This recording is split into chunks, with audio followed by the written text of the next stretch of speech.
What if the greatest teacher you'll ever meet isn't a professor, a coach, or a life guru, but a 17th century swordsman who lived and died over 400 years ago? He never attended school. He killed his first man as a teenager. He wandered feudal Japan with nothing but a pair of swords and an unshakable mind. And yet, his words, carved out of the chaos of combat and solitude, offer some of the clearest guidance you'll ever find on discipline, mastery, and the art of living. We live in an age flooded with advice, best-selling self-help books, motivational TikToks, billion-dollar productivity hacks. But few of those voices ever cut as deep as this one man, Miyamoto Musashi. And today we ask, why is Musashi the best teacher you've never had? Welcome to The Unfolding Journey, the channel where we explore timeless wisdom, forgotten truths, and the deep lessons history still teaches us today. Whether you're searching for clarity in your path, strength in your discipline, or a richer understanding of the human spirit, you're in the right place.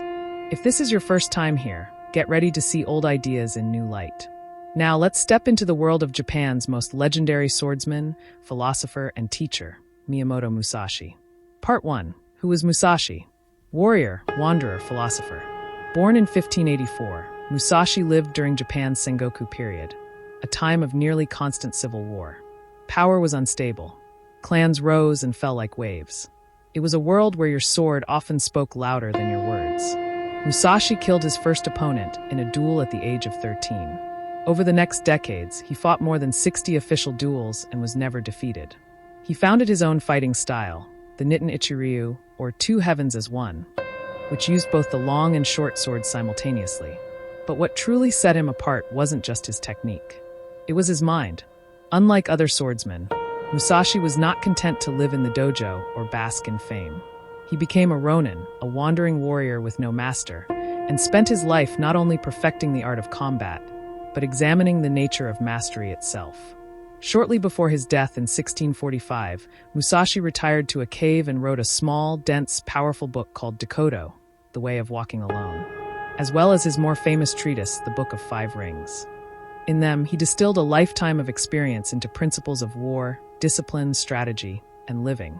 Part 2. The Mind of a Master. Why Musashi is the ultimate teacher. Musashi is not a teacher in the modern sense. He won't pat your back or offer daily affirmations. But what he offers instead is far more valuable: clarity. His lessons are blunt, unsentimental, and brutally honest. And in a world full of noise, that makes them priceless. Here are just a few of the core principles Musashi teaches us. Do nothing which is of no use. This sounds simple, but it's radical. Imagine stripping your life of every activity, distraction, or habit that doesn't serve your purpose. No mindless scrolling. No emotional indulgence. No empty flattery. Musashi believed in ruthless focus. Every moment, every movement should be aligned with your purpose. Whether you are training, working, or even speaking, be deliberate. Be efficient. This principle forces us to ask, what in my life is noise? What can I let go? You must understand that there is more than one path to the top of the mountain. Musashi was a swordsman, but he was also a painter, a calligrapher, and a philosopher. He believed that mastery in one art reveals universal truths that apply to all. In the Book of Five Rings, he writes that strategy is not just for war, but for business, politics, and even personal growth. Whatever your path, musician, coder, athlete, parent, the mindset of mastery remains the same. Musashi teaches that truth is not bound to a single form. Learn broadly, think deeply, apply widely, respect Buddha and the gods, but do not rely on them. Here, Musashi shows his fierce independence. He was not irreligious, but he refused to place responsibility for his life in the hands of fate or faith. He believed in personal responsibility above all. The way of the warrior was not one of blind obedience, but of self-reliance. You may pray, but you must act. This is a lesson for anyone waiting on permission, luck, or external validation. Own your choices. Own your discipline. Own your fate. Perceive that which cannot be seen with the eye. Musashi understood that true perception is internal. The skilled warrior doesn't just see an opponent's blade. He feels intent, reads rhythm, senses hesitation. This applies beyond combat. In your work, in your relationships, in your decisions, Musashi urges you to look deeper. Train your intuition. See beneath surface impressions. Don't be fooled by appearances. This is about cultivating awareness, a skill more needed today than ever before. You may abandon your body, but you must preserve your honor. This is not about ego, it's about integrity. Musashi believed that your honor, your name, and your discipline were worth more than life itself. You can lose everything, but if you hold your character, you've lost nothing. In our world, where compromise often feels like a shortcut, Musashi's code is a powerful reminder. Character is non-negotiable. Part 3. Why Musashi still matters today. You might be thinking, what can a samurai teach us today? The answer is everything. We live in a distracted age. Constant stimulation, easy shortcuts, fake mastery. Social media has made it possible to appear disciplined without doing the work. But Musashi offers an antidote to that illusion. His life and writings cut through modern fluff. He didn't teach from comfort. He taught from blood, solitude, failure, and discipline. His principles are forged in the crucible of conflict, but they apply just as much in boardrooms, creative work, relationships, and personal development. Want to get better at something? Train deliberately. Want to find peace? Simplify your life. Want to build resilience? Stop depending on external praise. Musashi teaches us not how to fight others, but how to fight ourselves, our laziness, our ego, our doubt. Part 4. Musashi's final lesson, the way of walking alone. Near the end of his life, Musashi wrote the Dokkodo, a list of 21 precepts for living.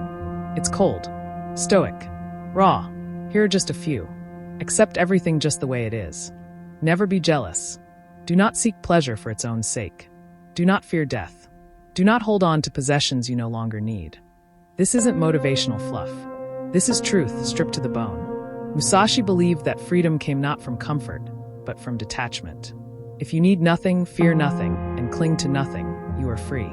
He teaches us to walk alone, not in loneliness, but in strength.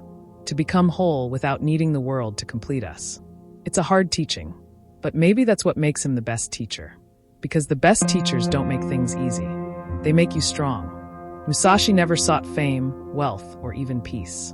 He sought truth, through the sword, through solitude, and through relentless practice. And that's why he still teaches us today. In a world of shortcuts, he teaches patience. In a world of ego, he teaches humility. In a world of noise, he teaches silence. In a world of comfort, he teaches pain. And above all, he teaches that the way is in the training.